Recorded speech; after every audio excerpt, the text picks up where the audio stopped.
Alors, on va laisser le Seigneur prendre tout en main. Nous allons laisser notre cœur ouvert à sa volonté et pas à notre volonté. La volonté du Seigneur est une volonté remplie de sa sainteté.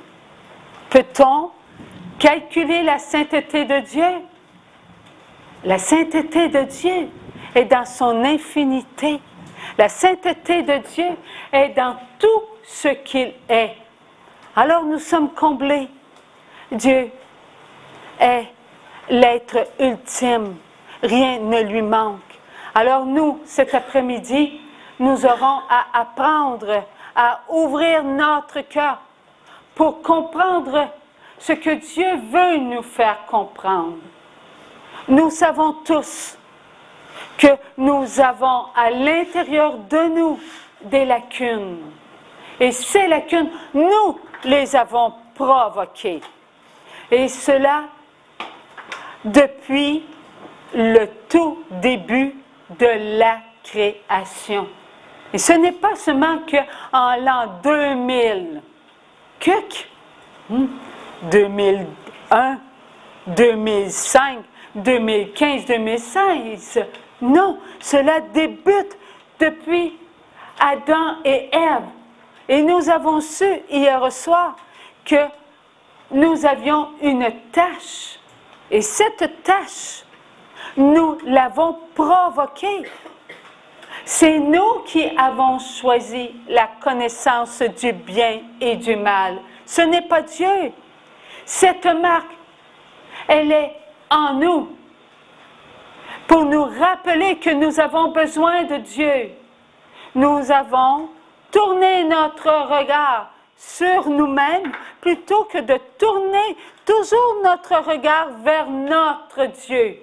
Notre Dieu nous a aimés avant même que nous soyons.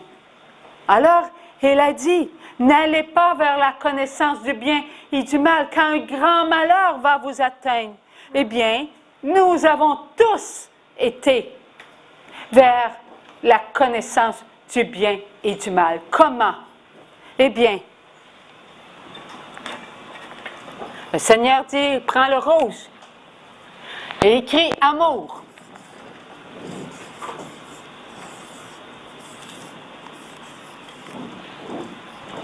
Avant, nous étions amour.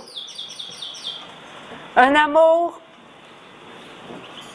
inconditionnel.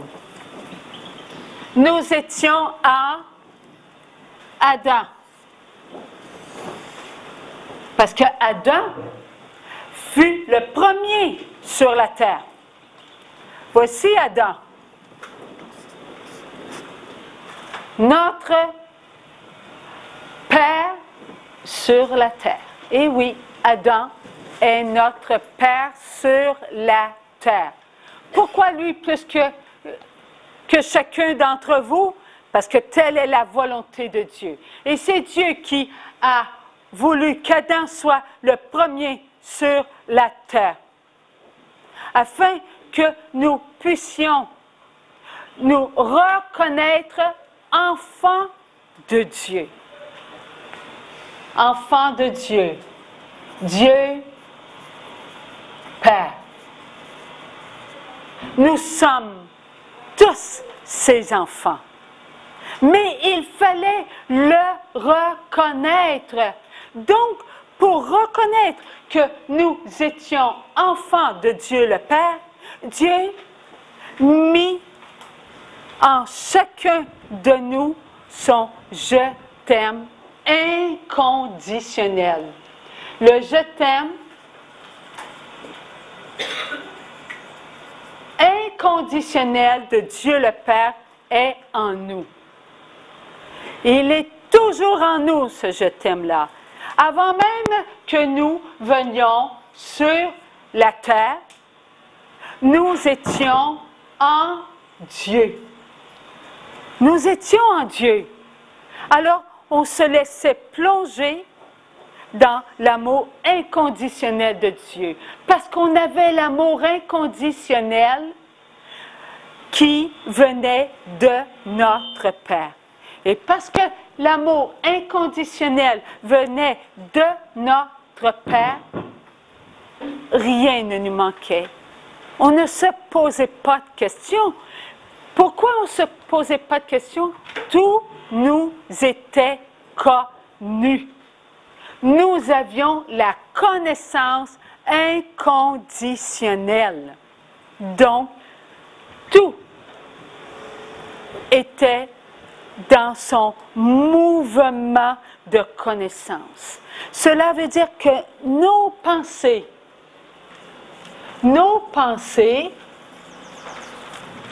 avaient la pensée de Dieu. Nous étions en l'esprit de Dieu. Tout était pour nous de l'amour, pensée d'amour. Alors, cela veut dire, en Dieu, et voilà.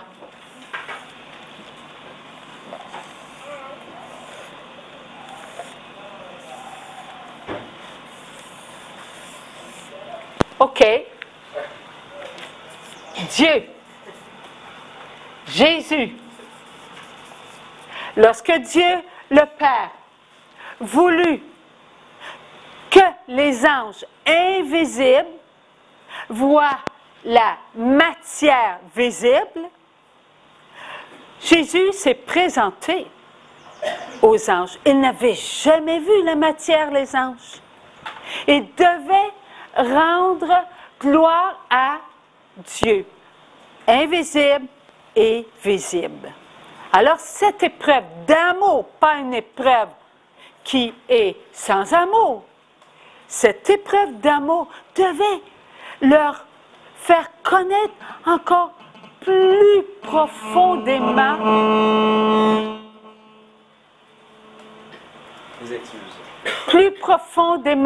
leur Dieu.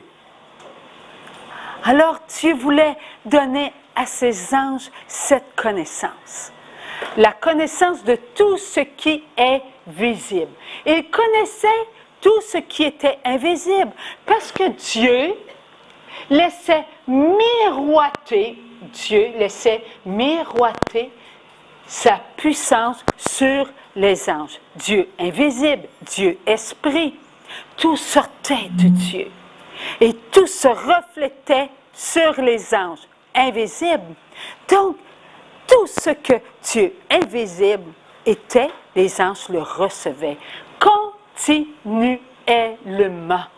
Les anges étaient continuellement instruits de l'amour inconditionnel pour eux.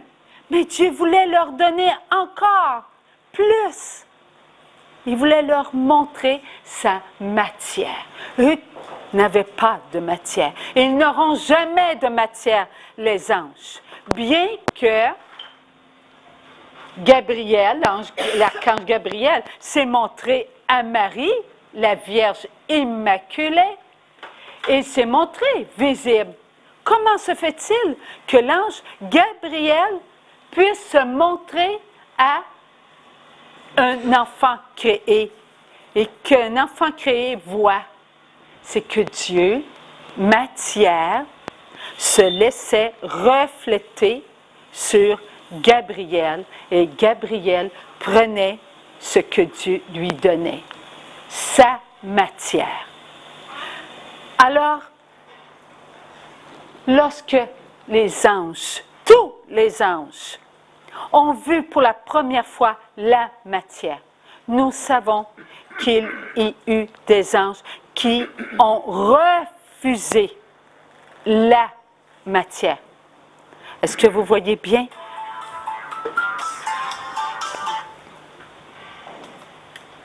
OK. Alors, juste, Max, juste un tout petit peu pour laisser... ça va? OK. Est-ce que tout le monde voit? OK. Alors, voyez-vous, le Seigneur veut prendre soin de tous ses enfants. Il veut que tous ses enfants voient. Donc, il voulait que Lucifer voie la matière. Il ne voulait rien lui cacher. Il ne voulait pas que ses anges soient privés de ce qu'il était. Il était l'amour inconditionnel.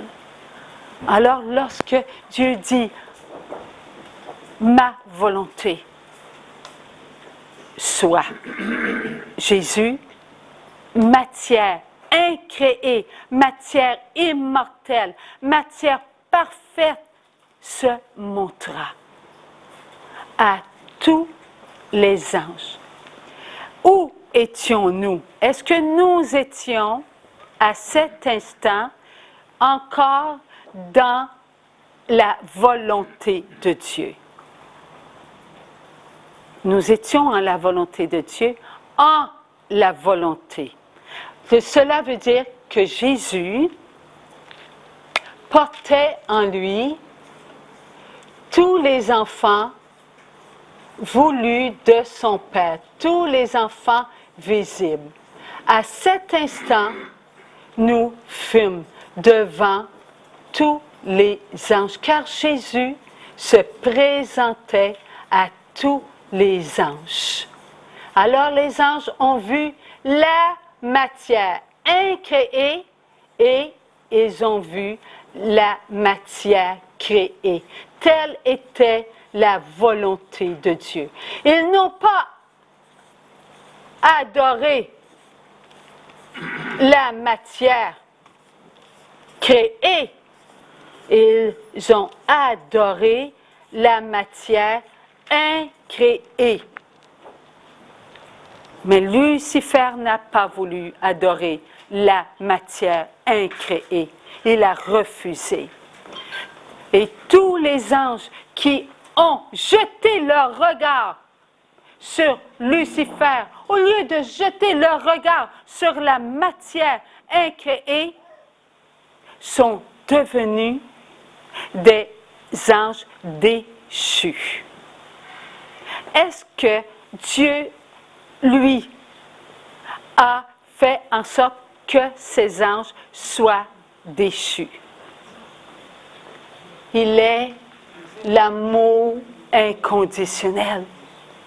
C'est eux qui ont fait un choix.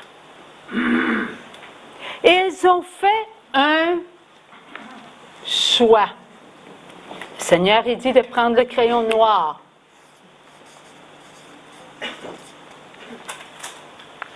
Ils ont fait un choix. Est-ce qu'en Dieu, il y a des préférences? Il n'y en a pas en Dieu. Est-ce que Dieu a créé ces anges pour qu'ils fassent des choix? Non. Donc, nous, on était créés sans choix. Nous avions qu'une volonté. C'était la volonté de Dieu. Donc, le choix n'existait pas. Le premier choix qui s'est fait devant Dieu, Lucifer. Voilà. Et tous ceux qui ont suivi Lucifer, là, ils ont fait, eux, un choix. Le choix n'existait pas. C'est eux qui ont fait un choix. Et à l'instant où le choix s'est présenté, ils ne pouvaient donc plus demeurer devant l'amour inconditionnel. Ils ne pouvaient plus demeurer. Ils ont fait le choix de s'éloigner de notre Dieu. C'est eux-mêmes qui ont choisi de s'éloigner de notre Dieu. Et ce n'est pas Dieu qui les a éloignés loin de lui. Ils ont fait ce choix. À cet instant, Lucifer devint Satan. À cet instant, Lucifer n'était plus. Il y eut Satan. Satan est devenu ce qu'il a été. Je choisis.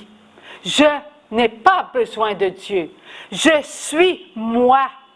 Je suis celui qui veut être. Voilà ce qu'est Satan. C'est lui qui décide.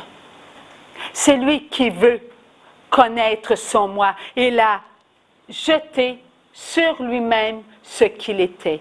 Lui qui était créé pour adorer Dieu. Lui qui était créé pour contempler Dieu. Lui qui était créé pour servir Dieu. Il s'est choisi. Je suis. Je me choisis. Moi, voilà qui je suis. Moi. Je me tourne vers moi-même. Et l'orgueilleux est devenu un être hors de Dieu. Et tous ceux qui ont suivi Satan ont goûté à ce que Satan était. Ils sont donc devenus les esclaves de Satan. Ils sont devenus les esclaves de Satan. Ils devaient dorénavant faire ce que Satan leur disait de faire. Et non pas avec amour, mais avec ce qu'ils étaient maintenant. Ils étaient devenus la haine. Ils étaient devenus la violence. Ils étaient devenus la colère. Ils étaient devenus l'orgueil. Ils étaient devenus le mensonge. Tout ce qui est contre Dieu. C'est ce qu'ils avaient maintenant choisi. Ils ont choisi de faire le contraire de ce que Dieu leur avait toujours fait connaître. Dieu qui se donne. Dieu qui reçoit et qui donne. Dieu qui n'est qu'amour. Alors, Dieu ne donnait plus à ses êtres parce que ces êtres refusaient ce qu'ils étaient. Alors Dieu, est-ce qu'il a créé un endroit où ils devaient être?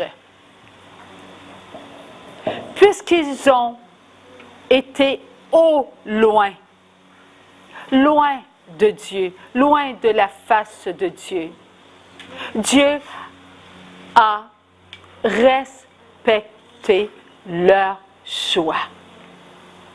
Ils étaient créés à l'image de Dieu. Et Dieu est esprit. Donc, il ne peut pas disparaître. Lucifer et ses acolytes ne peuvent pas disparaître parce qu'ils sont créés par l'Éternel. L'Esprit de Dieu, l'Esprit Saint, l'Esprit parfait est éternel. On ne fait pas disparaître Dieu. Donc, ceux qui sont créés à l'image de Dieu ne peuvent pas disparaître. Alors Dieu les met dans un endroit où ils devaient être. Telle était leur volonté. C'est eux qui ont voulu être loin de Dieu. Mais n'oublions pas que Lucifer et les anges étaient ses enfants, étaient les enfants de Dieu, les enfants invisibles. Est-ce que Dieu peut haïr? Je répète encore, est-ce que Dieu peut haïr? Il n'y a pas de haine en Dieu. Dieu ne peut pas haïr. Alors, Dieu a ouvert un espace un espace. Et cet espace, il l'a fait pour ces esprits impurs, afin qu'ils errent. Ils errent à jamais dans cet espace. C'est l'abîme. Là où la mort règne. Là où il n'y a rien. Car esprit invisible, on ne voit pas les esprits invisibles. Ils devaient être comblés par Dieu, mais ils ont refusé d'être comblés par Dieu. Alors, qu'est-ce qu'ils sont devenus? Ils sont devenus la noirceur. Qu'est-ce que vous voyez dans cet espace? Vous ne voyez rien. Est-ce que vous voyez de la lumière? Est-ce que vous voyez des ombrages? Vous ne voyez rien. Alors, ils sont devenus le rien. Ils n'ont pas de pouvoir. Ils n'ont aucun pouvoir. Ils sont vides. Ils errent dans le vide, dans ce qu'ils ont voulu être. Comment se fait-il que nous, les enfants de Dieu, puissions connaître ces esprits impurs? Ces esprits impurs sont autour de nous aujourd'hui. Alors qu'il y a un endroit où ils ne devaient jamais sortir, le néant. Ils ne devaient jamais sortir de l'abîme. Mais Dieu,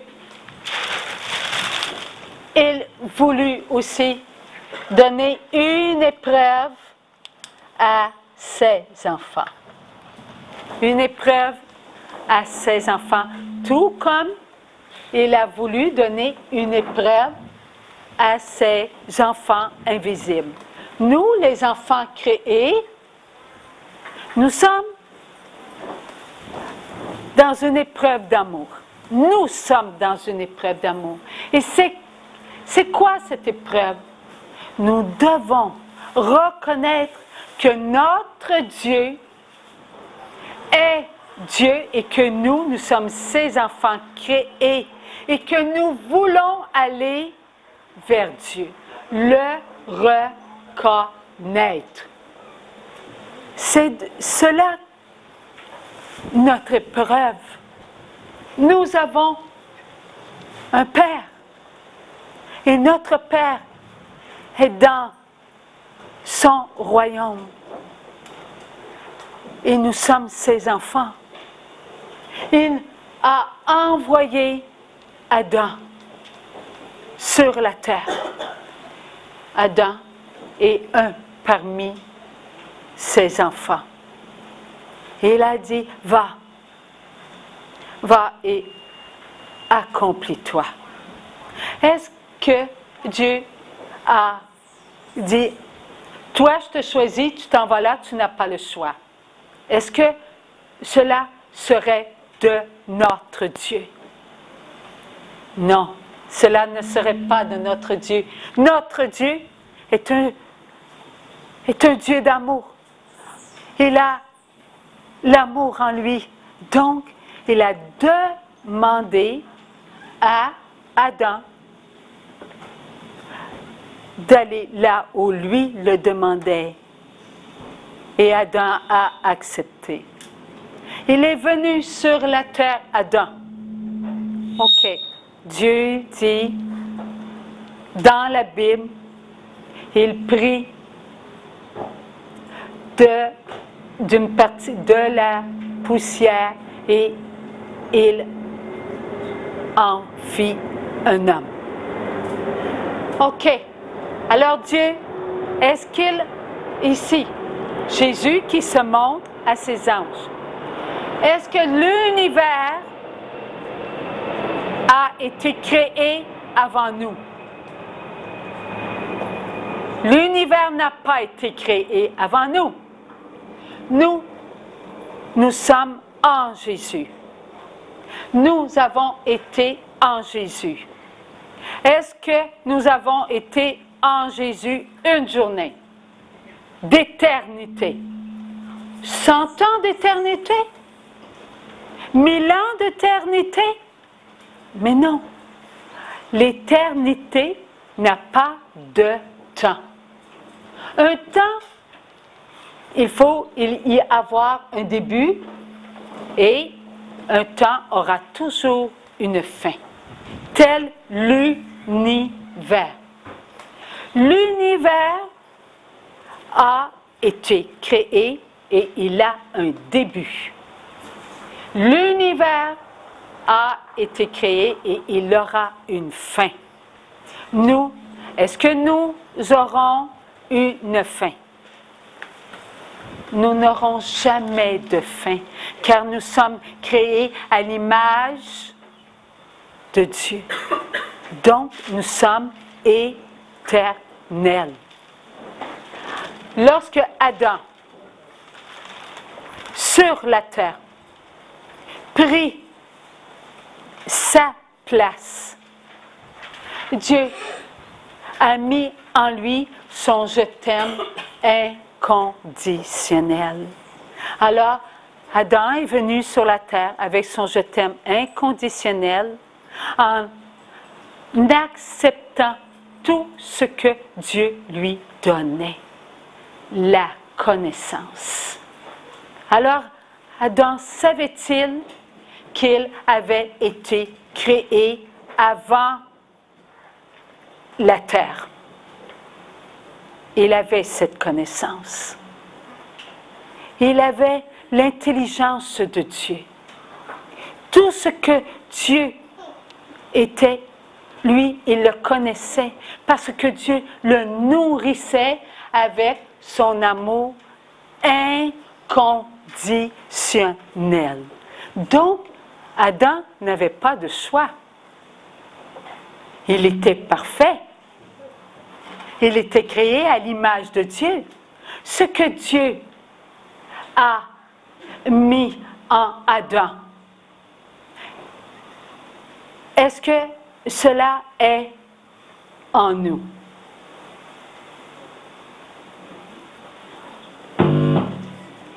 Il n'y a qu'une toute petite partie qui est en nous.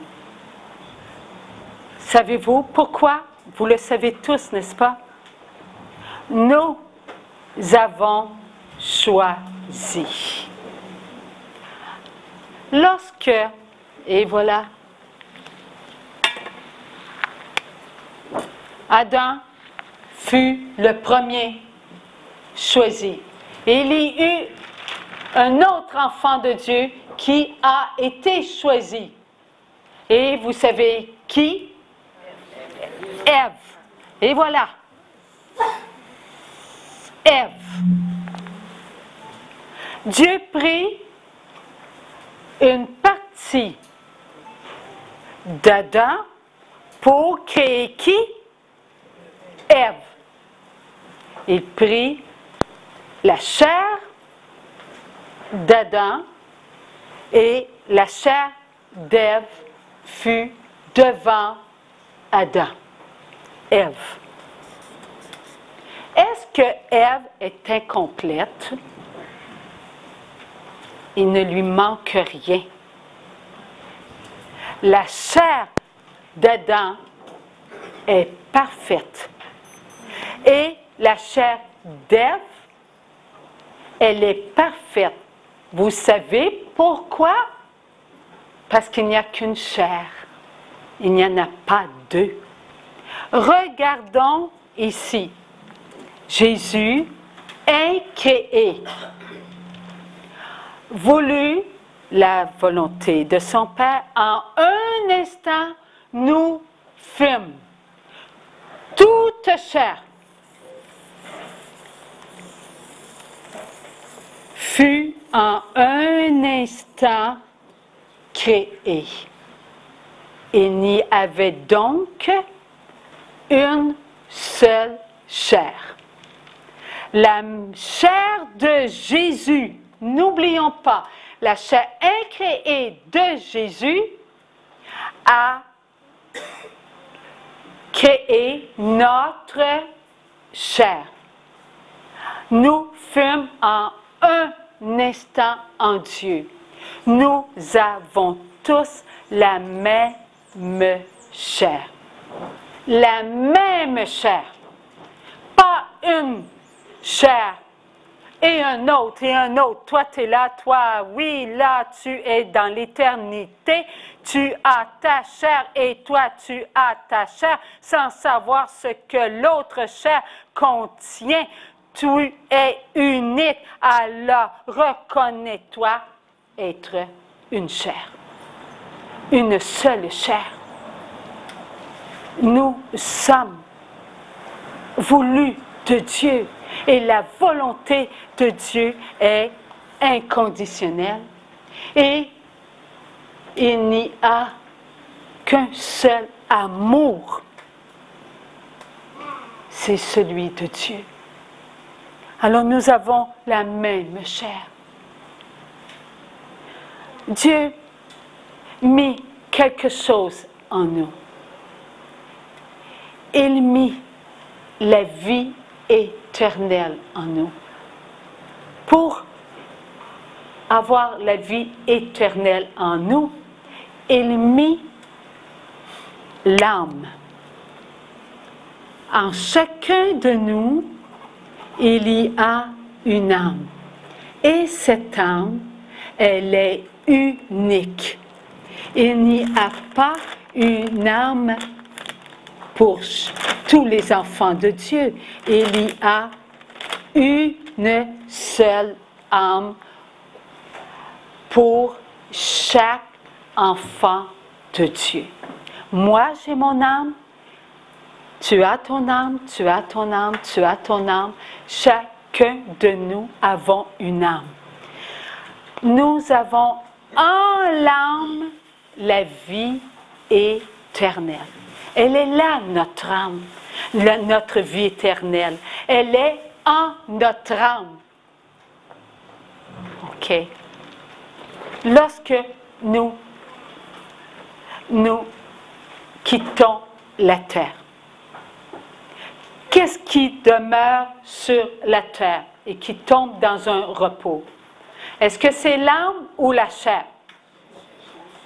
C'est la chair. L'âme, elle, où va-t-elle?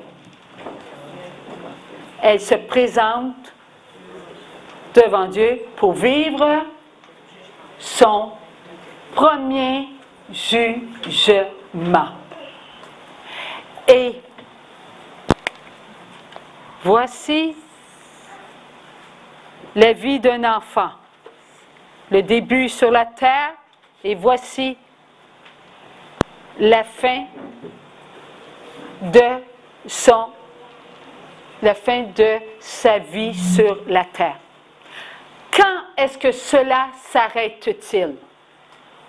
Lorsque le choix est donné. Il ne faut plus y avoir de choix. Alors il faut passer par un choix. Nous savons que Satan a fait un choix.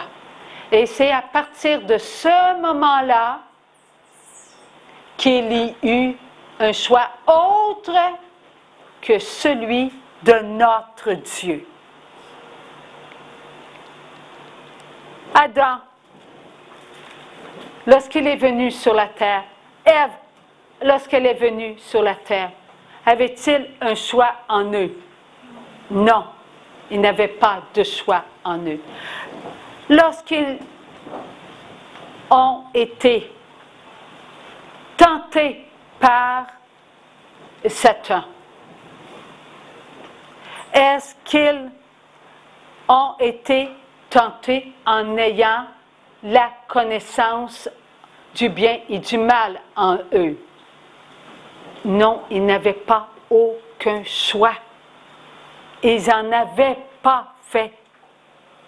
Alors Satan fallait qu'il affaiblisse la perfection. Il ne pouvait pas affaiblir la perfection sans la permission de Dieu. C'est Dieu qui a accepté que Satan s'approche de ces deux enfants parfaits. Alors Dieu, est-ce qu'il est contre nous? Pourquoi? Pourquoi cette épreuve? Il voulait qu'on se regarde comme étant des enfants libres de le choisir. Passez l'épreuve de l'amour. Soyez parfaits comme votre Père du ciel est parfait. Alors, comment pouvions-nous connaître cette perfection si rien était devant nous et qui nous mettait dans une épreuve d'amour? Dieu dit, enfants d'amour, je vous ai choisi, je vous ai donné la vie éternelle. Dans votre âme, il y a votre vie et elle est à vous. Elle vous appartient. Elle ne porte pas de chaîne. Elle ne porte pas de menottes. Vous n'avez pas les mains liées. Vous êtes libre. Votre vie est à vous. Vous devez le reconnaître et en prendre soin. Vous devez vivre comme des enfants libres avec ce que vous êtes. Ne regardez pas à l'extérieur de vous, regardez à l'intérieur de vous. Vous avez à l'intérieur de vous l'éternité. Et cela ne vous a jamais été enlevé. Bien que vous avez fait un choix. Oui, vous deviez passer cette épreuve d'amour.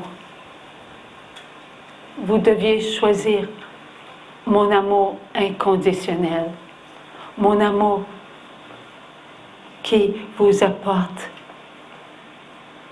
la beauté de votre intérieur, la splendeur de votre connaissance. Tout en moi est parfait et je vous ai créé à mon image parfaite. Tout ce que vous êtes, vous l'êtes pour moi. Lorsque Lucifer a voulu être lui-même la lumière, lorsque Lucifer a voulu être lui-même la connaissance, et s'est éloigné de moi, il n'a pas voulu que je lui donne ce que j'étais. Il a voulu être ce qu'il est aujourd'hui. Un esprit imparfait, un esprit orgueilleux, dans lequel il devait lui-même se contempler. Vous êtes enfant de Dieu. Et dans cette épreuve, Dieu vous a donné une force. C'est un je t'aime. Un je t'aime d'amour. Vous avez vécu ce moment avec un je t'aime. Je t'aime inconditionnel. Je t'aime qui amène tous les enfants à aimer inconditionnellement son Dieu, sa perfection, son amour. Tout en vous est ce que je suis. Un jour, ces deux enfants ont marché sur la terre. Ils ont vu la beauté de Dieu. Avec la connaissance de Dieu, ils ont nommé tout ce qui était autour d'eux, car Adam avait tout cela en lui. Rien ne lui manquait. Il avait ma connaissance. Ève était belle. Elle était la beauté de Dieu. Et elle surpassait tout ce qui était créé autour d'elle pour son Dieu. Car elle était créée à mon image. Et elle donnait à Adam ce qu'elle était, la perfection.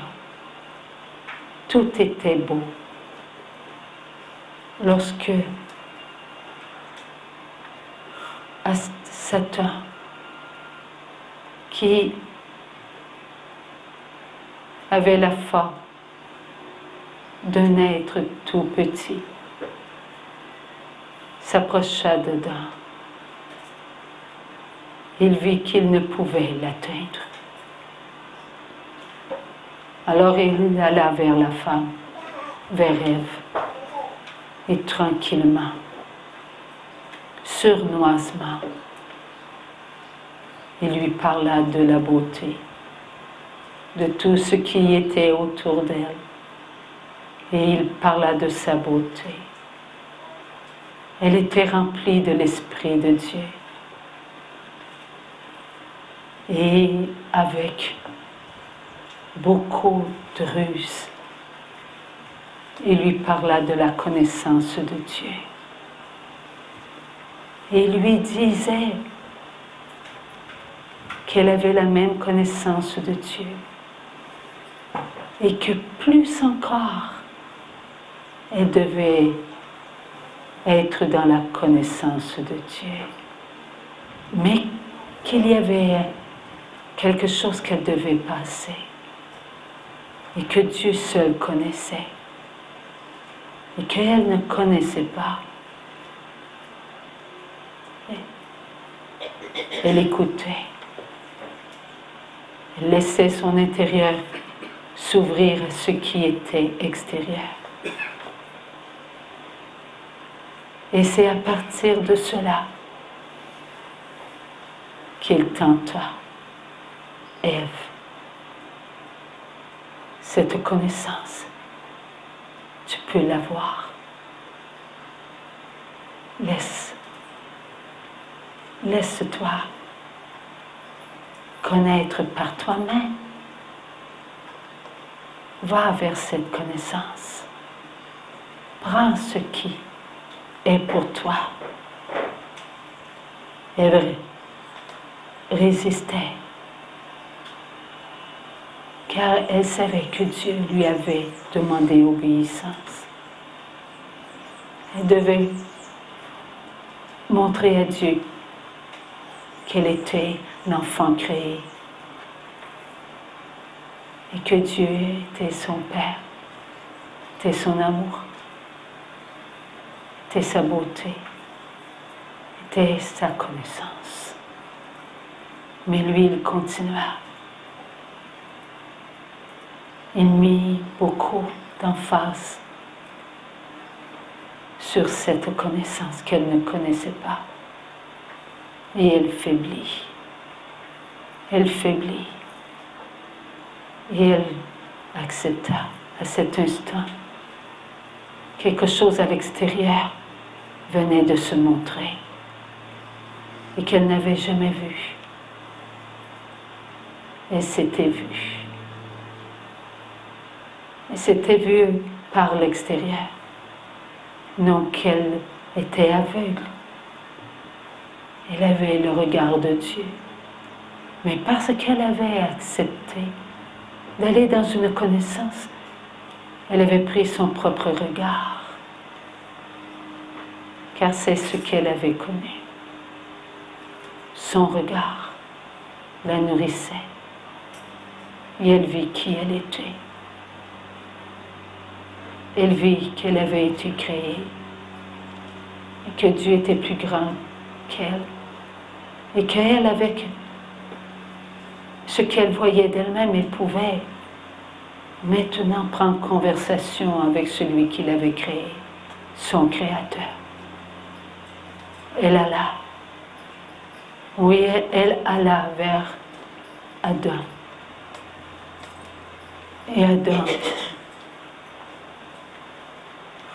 regardait la bonté de Dieu pour lui, mais il vit qu'il y avait dans le regard de Ève quelque chose qu'il n'avait jamais vu.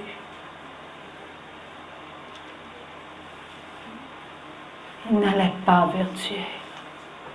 Il continua de regarder Ève. Il aimait Dieu inconditionnellement. Il aimait Ève inconditionnellement. Mais qu'était-ce? Ce regard que je n'ai jamais vu.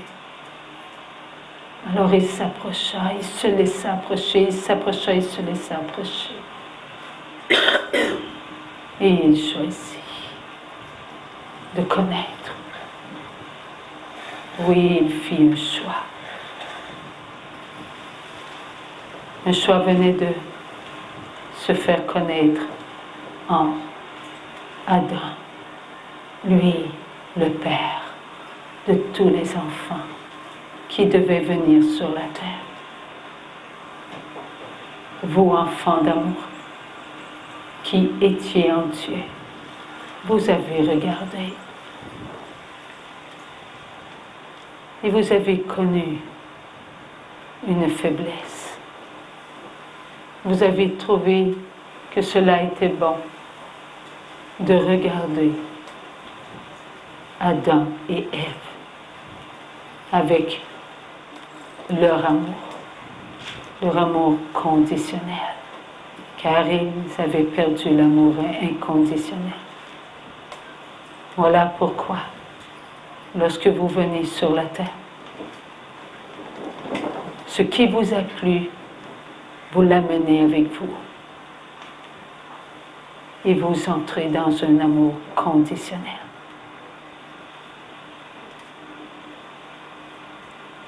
L'épreuve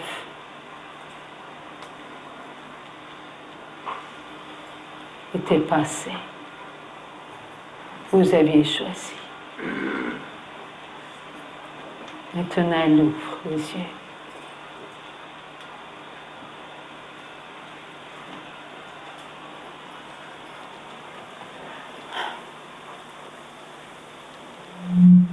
Notre Dieu nous aime. Il nous a donné son Fils. L'amour inconditionnel de Dieu est venu sur la terre pour nous sauver. N'oublions pas que nous avions la vie éternelle. Nous venions de choisir. Alors, lorsque nous venons sur la terre, nous venons sur la terre avec une marque. Et cette marque est en notre âme. À partir de cet instant, nous ne pouvions aller dans le royaume de Dieu, car nous venions de perdre l'amour inconditionnel. Notre âme qui a la vie éternelle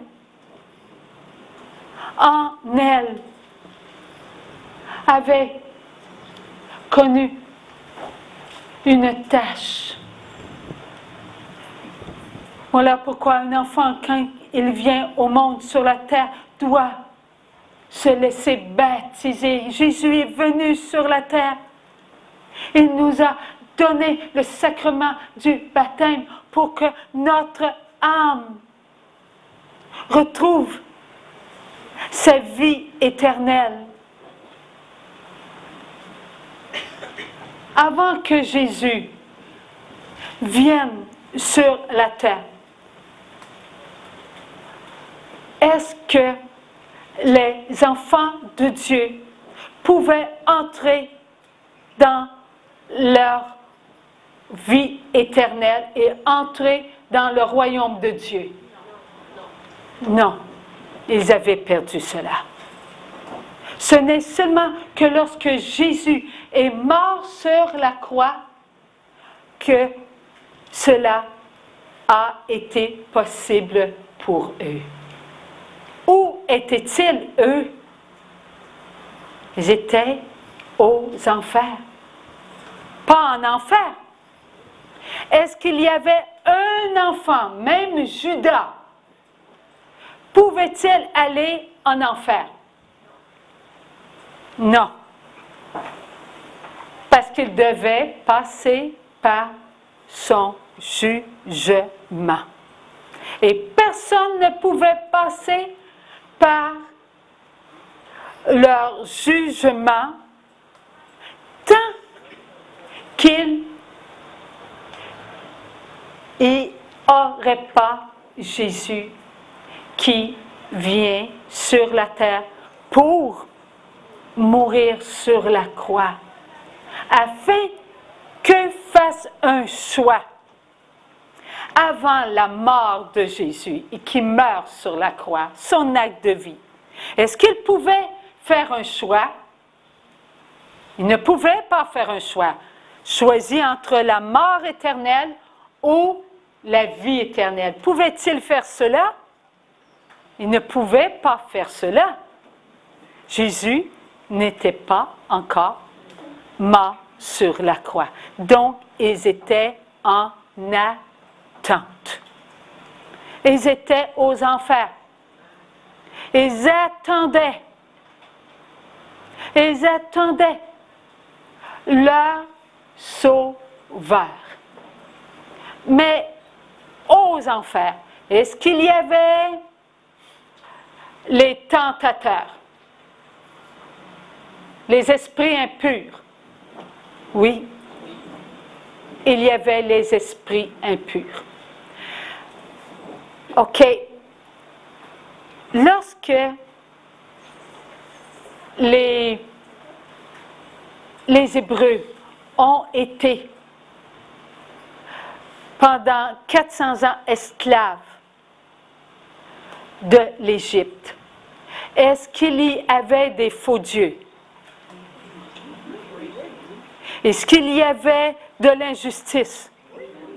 Est-ce qu'il y avait de la haine? Donc, il devait y avoir sur la terre des tentateurs. S'il y avait des tentateurs sur la terre, est-ce qu'il pouvait y avoir des tentateurs dans les limbes? Là où ceux qui mouraient avaient une âme agonisante. Si l'âme est agonisante, une âme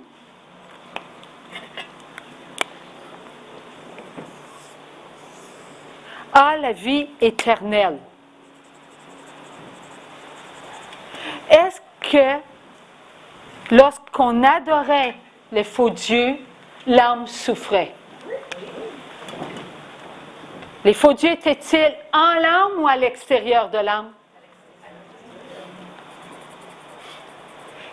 S'ils faisaient le choix d'adorer autre que Dieu, est-ce que ce qui était extérieur pouvait faire entrer le poison à l'intérieur? Donc, le poison entrait. Ça faisait souffrir l'âme. Lorsqu'il y avait des tentateurs qui disaient « Tue ton frère, tue ta sœur. Ah, et lui me tape ses nerfs, je ne suis plus capable de le sentir. Là, je vais me débarrasser de lui. Est-ce que le tentateur était à l'extérieur de ses enfants? Oui. Mais l'enfant, est-ce qu'il fallait qu'il fasse un choix d'écouter le tentateur? C'est une fois qu'il avait écouté le tentateur que le venin entrait, et lorsque le venin entrait, là, il faisait le geste « je tue ». L'âme souffrait. Lorsqu'il y avait un esprit de mensonge à l'extérieur, est-ce que l'enfant avait un choix à faire? Hey, tu n'es pas obligé de dire que tu étais couché avec la voisine. Voyons donc, ta femme, là, elle ne sera pas contente si elle sait ça. Tu n'es pas obligé de le dire, elle n'a rien vu. Est-ce que l'enfant a un choix d'écouter ou de dire non, je vais lui demander pardon? Un choix. S'il choisit, j'ai été travailler, j'ai fini tard, tu vas voir, tu vas être contente, tu vas voir l'argent, tu vas t'acheter une belle robe. Mensonge, il vient de coucher avec la voisine. Alors là, c'est qu'il a accepté le tentateur qui était à l'extérieur. Mais il a fallu qu'il accepte. Le venin a affaibli l'âme. Plus le venin habite l'âme, est-ce que l'âme agonise? Elle tombe malade. Et plus elle tombe malade, plus l'extérieur tombe malade. Plus l'extérieur tombe malade, est-ce que ça se peut qu'on soit plus faible devant les tentations à l'extérieur de nous? Oui, il est vrai. Alors, voilà pourquoi, avant que Jésus vienne mourir sur la croix, Jésus est venu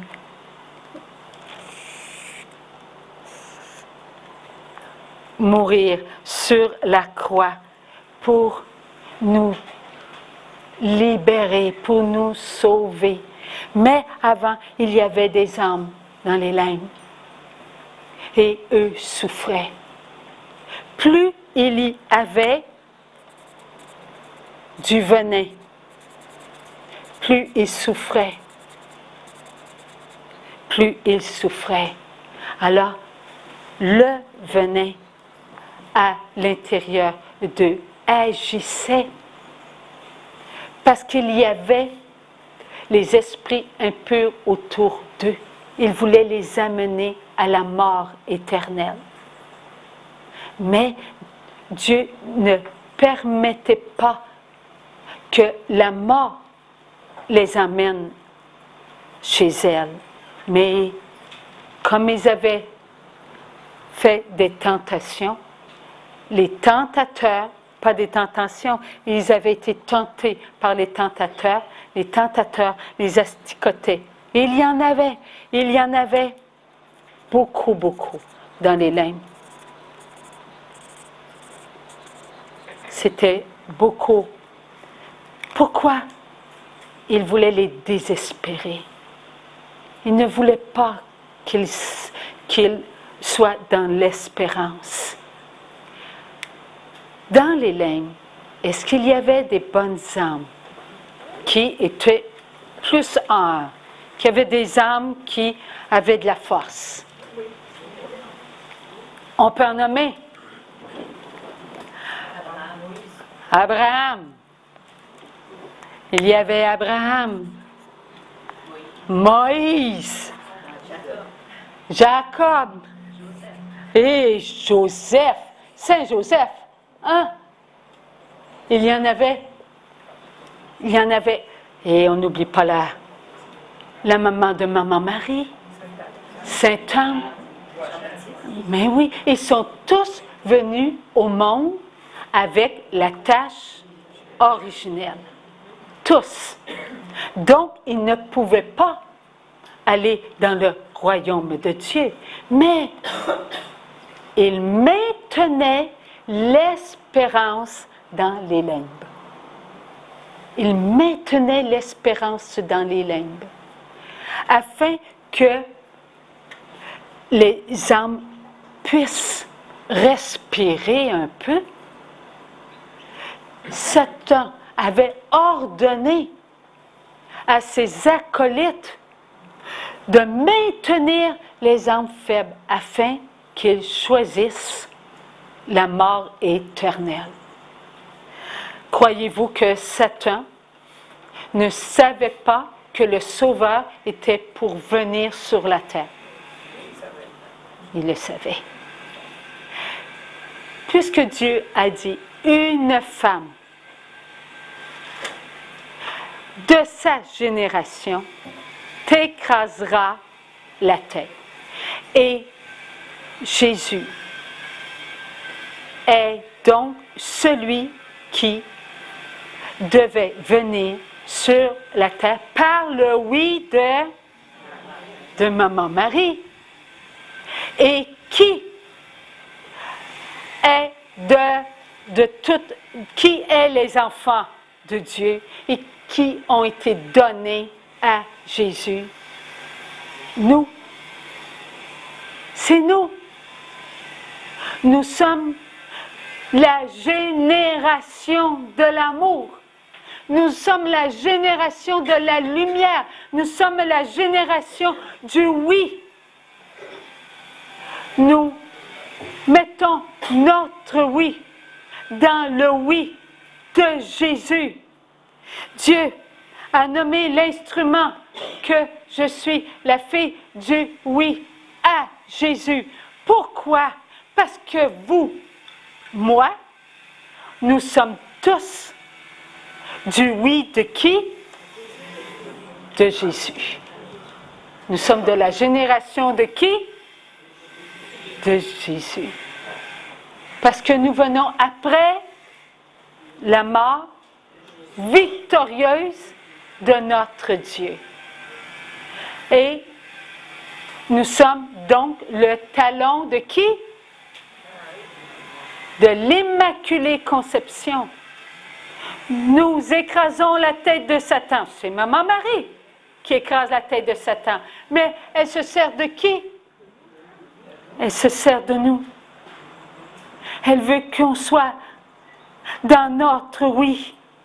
Elle veut que nous puissions pénétrer notre oui. C'est elle qui l'a toujours conservé en nous, ce oui. Elle a mis sur nous des manteaux d'amour. Savez-vous qu'est-ce qu'elle a fait, Maman Marie, depuis qu'elle s'est maintenue debout au pied de la croix? Elle a pris nos cœurs et elle a fait un manteau avec nos cœurs. Elle les a rassemblés. Et cela a pris des années et des années et des années et des années et des années afin qu'on puisse nous rassembler pour parler de la purification de la chair. Jésus, lorsqu'il est venu sur la terre, il a institué quoi? Les 7 sacrements. Le baptême qui nous donne le droit de refuser Satan et ses acolytes. Nous avons ce droit-là. Et c'est Jésus qui nous l'a donné. Nous avons reçu le Saint-Esprit, la puissance du Saint-Esprit Nous avons le devoir de donner cause, choix et conséquences à Jésus. C'est lui, notre Jésus. Elle a dit, je vais vous envoyer le Saint-Esprit, le Paraclet, et vous saurez.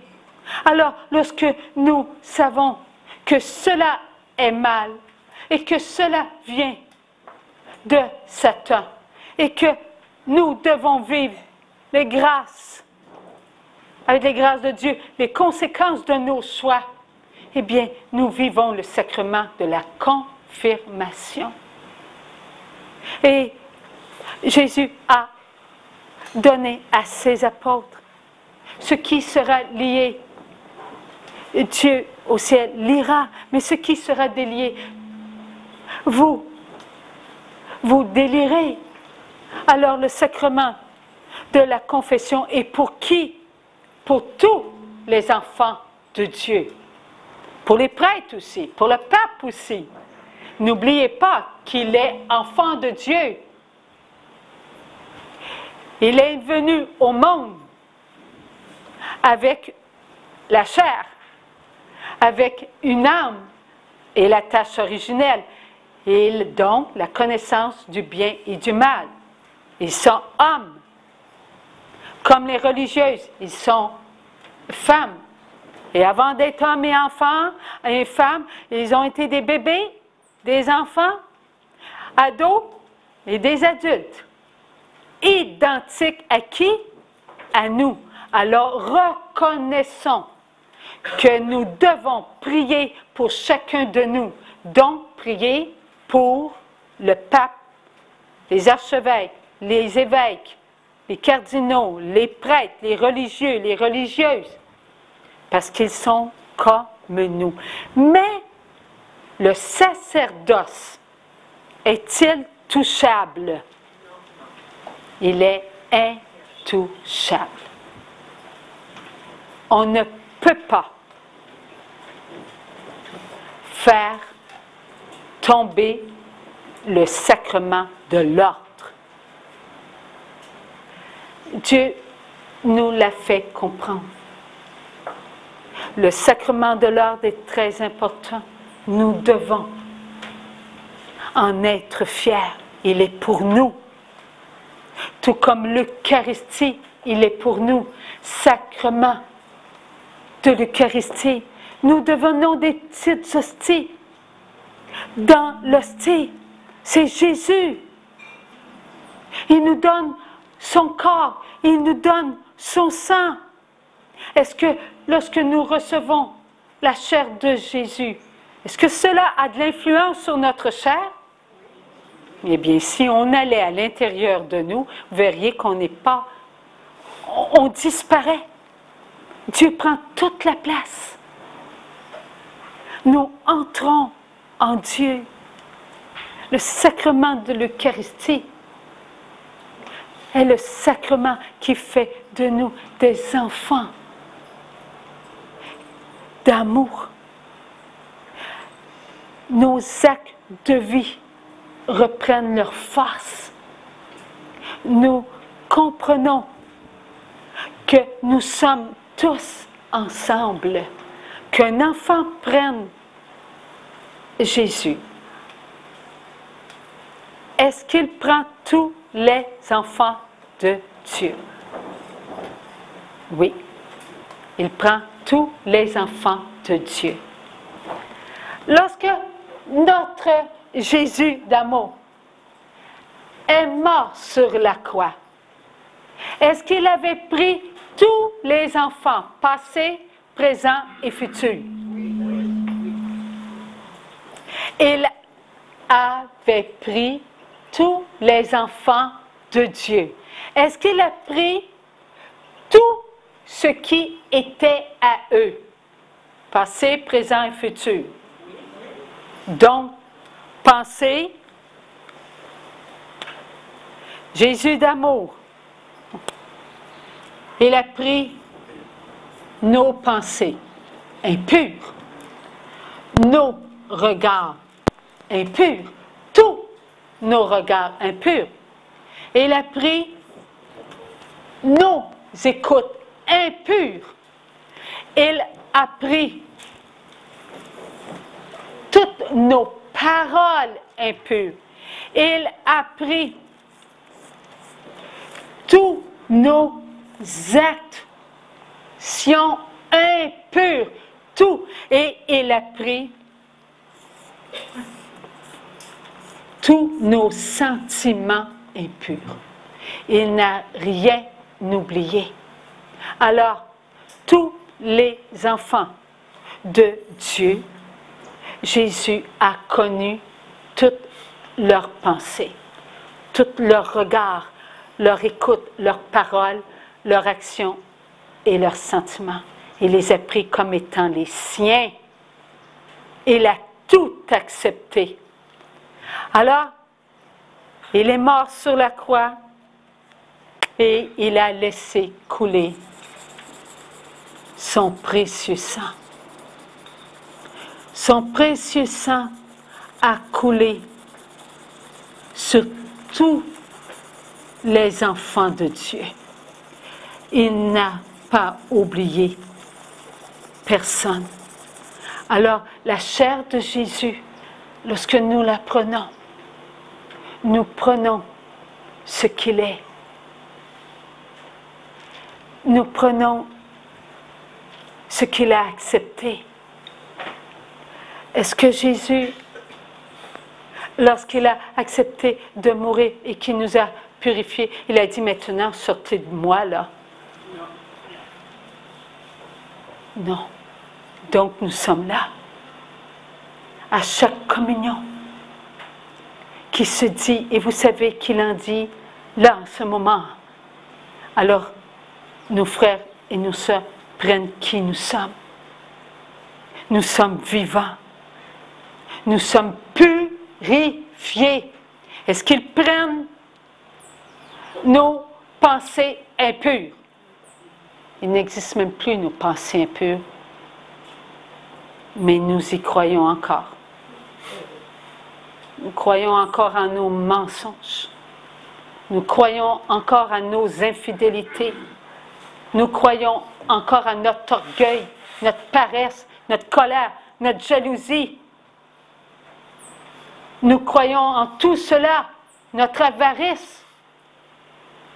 Pourquoi? Parce que les tentateurs font tout pour qu'on ne vive pas notre purification.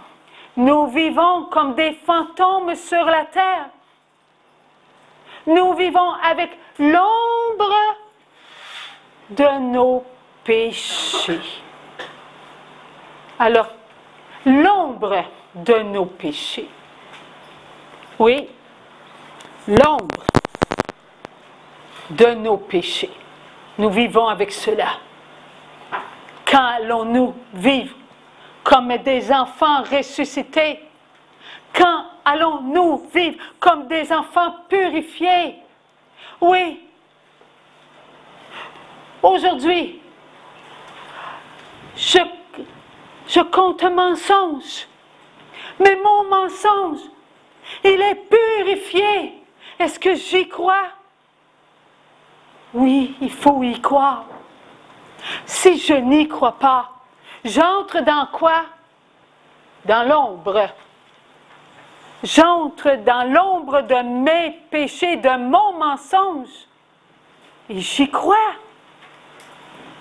J'ai peur. J'ai peur que l'autre découvre mon mensonge. J'ai peur que l'autre ne m'aime plus. J'ai peur que l'autre me dise lui aussi des mensonges. Pourquoi? Parce que je me maintiens en dehors de ma propre vie. Je vis une vie voulue par l'autre. L'autre me maintient.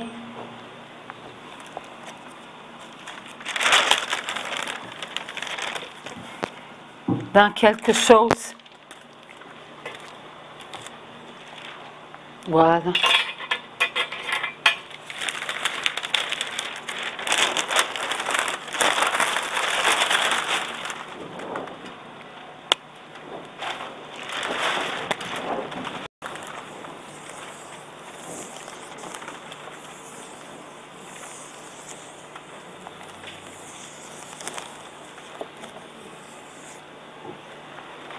mouvement de la vie. Je suis dans le mouvement de la vie. Tout bouge. Entre vous et moi, il y a le mouvement de la vie. Il n'y a rien qui ne peut pas bouger en Dieu. Nous sommes vivants et nous vivons dans le mouvement de la vie. Tout est vivant dans le mouvement de la vie. Dieu nous maintient dans notre beauté. Dieu nous donne cette toute-puissance. Tout est en nous connaissance, car la connaissance de Dieu nous a été donnée par le je t'aime inconditionnel.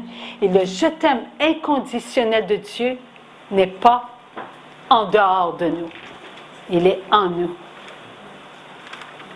Nous avons un amour conditionnel, mais l'amour inconditionnel nous maintient dans ce mouvement de vie.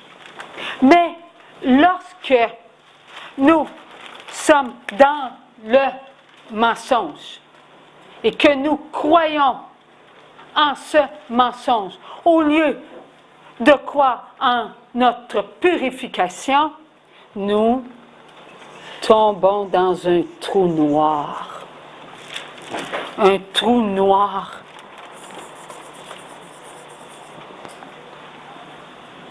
Notre mensonge, il est purifié.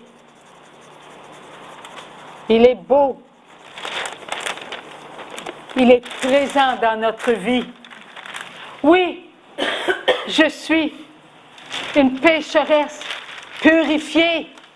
Oui, je suis une pécheresse sauvée. Oui, je suis une pécheresse. Et je dois vivre mon éternité. Mais lorsque je crois que je suis capable de me maintenir dans l'amour inconditionnel de Dieu le Père, je crois en quoi? Je crois en l'ombre de mon péché. Alors là, Satan me maintient dans un trou. Je ne profite pas de ma vie éternelle. Je juge mon prochain. Je le regarde. Et je peux découvrir ceux qui sont comme moi. Je me vois. Car nous sommes le reflet de nous-mêmes. Lorsque je regarde ma chair, lorsque je regarde mon autre chair, lorsque je regarde ma chair, lorsque je regarde ma chair, mon autre chair, je regarde moi-même qui je suis, car je n'ai qu'une seule chair. Et c'est la chair que Dieu a voulu pour moi, pour toi, pour chacun de nous. Il n'y a qu'une seule chair, mais je me vois. Lorsque je vois que quelqu'un est en train de battre son enfant et que je la juge, eh bien, je juge ce que je connais. Je me vois. Je ne peux pas juger quelqu'un si je ne connais pas ce qu'elle a fait. Alors, comme je reconnais qu'elle est en train d'user de violence, c'est que j'ai usé de violence. Je connais ce qui est en moi. Voilà ce que Dieu veut nous faire comprendre. Nous sommes tous le reflet de nous-mêmes. Mais nous devons nous regarder comme étant sauvés par Dieu, aimés par Dieu, comme étant voulu par Dieu.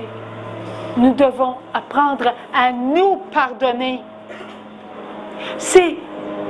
Je ne juge pas la maman qui bat son enfant, mais que je dis, mon Dieu, mon sacrement du baptême, je m'en sers, je refuse de la juger.